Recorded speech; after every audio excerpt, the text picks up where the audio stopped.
who are street musicians working on the streets of Louisville late at night.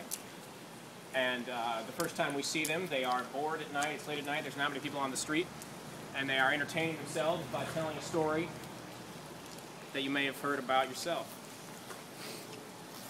And it's just some silly, irreverent story about Pamela Brown.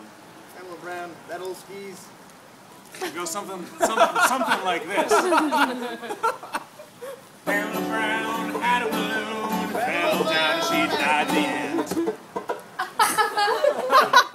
So we see them irreverently telling the story of Pamela Brown with some major inaccuracies, maybe some omitted information. Some very important omitted details, and with very little respect. Which Pamela Brown slept with 27 men. The end. The end. So we see them not being very respectful to the story of Pamela Brown, and do in part they catch the ire of a passing hobo. Or a passing homeless man. Or a lurking homeless man. A lurking homeless man, perhaps, who has a little bit more information than they do. And it's not clear exactly why, but he seems to know an awful lot about this story. And he says to them, who the fuck are you? Who the fuck's this guy? He says to them, guys, if you want to know the story of Pamela Brown, I want you to play me the scariest chords you got in them instruments. Scariest chords you got. Play me something. Play me something. All right, here we go. Here we go. You ready? Ready? Let's go. I want to scare you. Play something.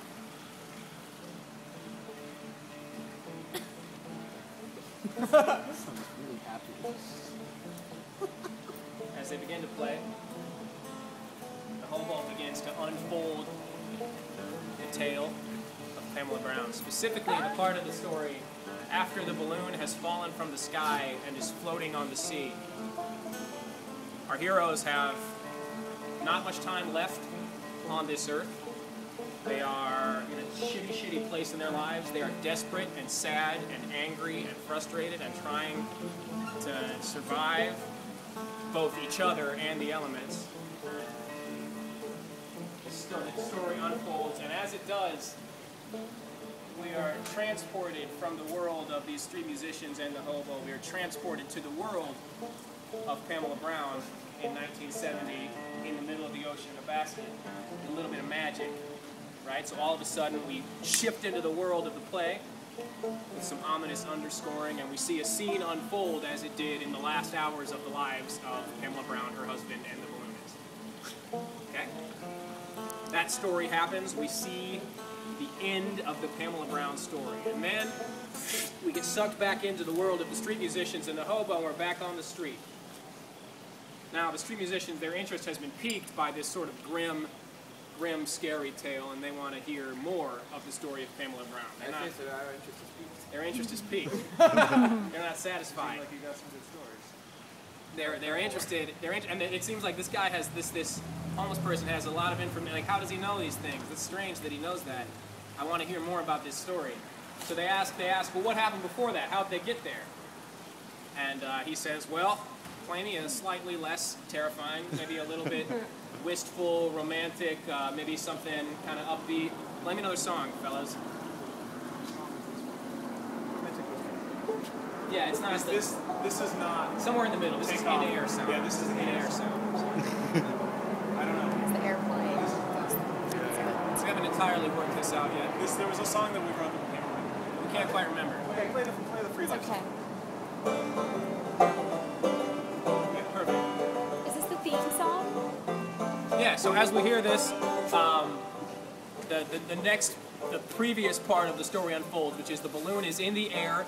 It's post-takeoff, pre-disaster.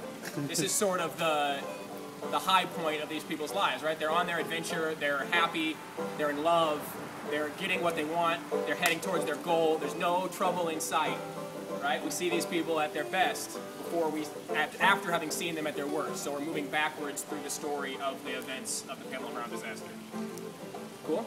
So this unfolds, and as it does, we're transported once again from this street into an even more fully realized world of the story, where more characters are popping, things are more natural, like we're being transported very fully from this world to the world of the story. Cool? Those events occur. They're on the balloon. They're talking about their aspirations and their dreams. We get some. What's that word? Where you find out information.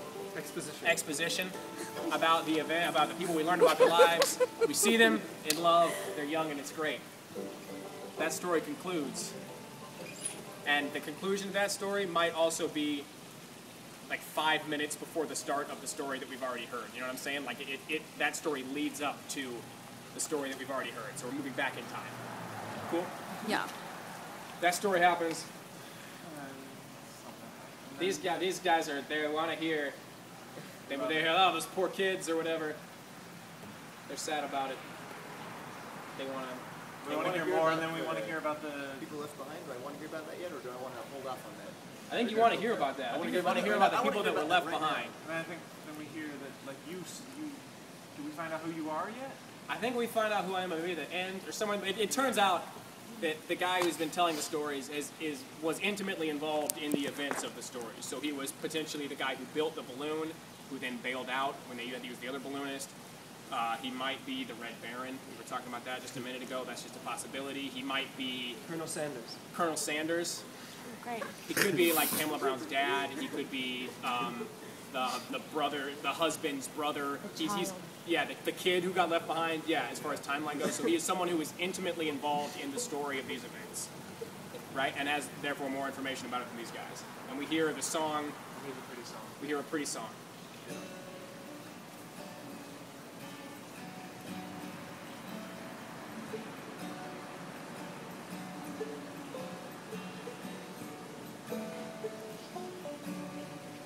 Sort of wistful romantic song.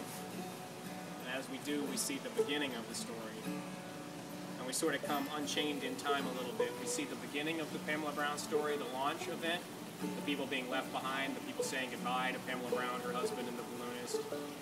And we also see the very, very end, the funeral. Right? So we mash up the going away party with the funeral. Hear this beautiful song that Ben and Connor are making. And then did you speak some text? Yeah, I've got some text. And maybe layer in some text on the song. There's a strange similarity between going away parties and funerals.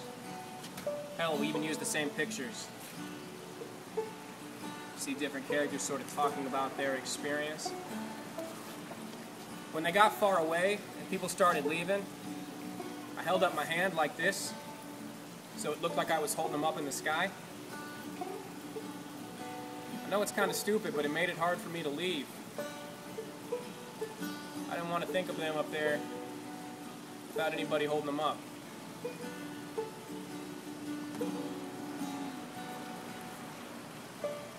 She kissed me on the cheek for the first time in years. That seemed strange, but nice.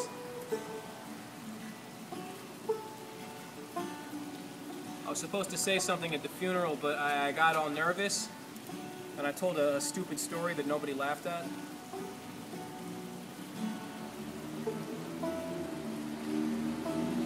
When I got the call, I was eating leftovers from the party. I threw up on the kitchen floor. So we see simultaneously the events of the departure and their final moments with the memory of Pamela as whatever ceremony occurs when they can't find the bodies of the people that died. Okay.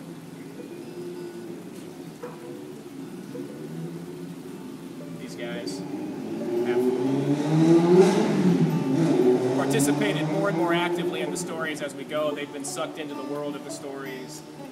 Maybe by the end we're all transported there fully, and we leave as characters in the story, not as the people on the street. Maybe we come back to the world on the street.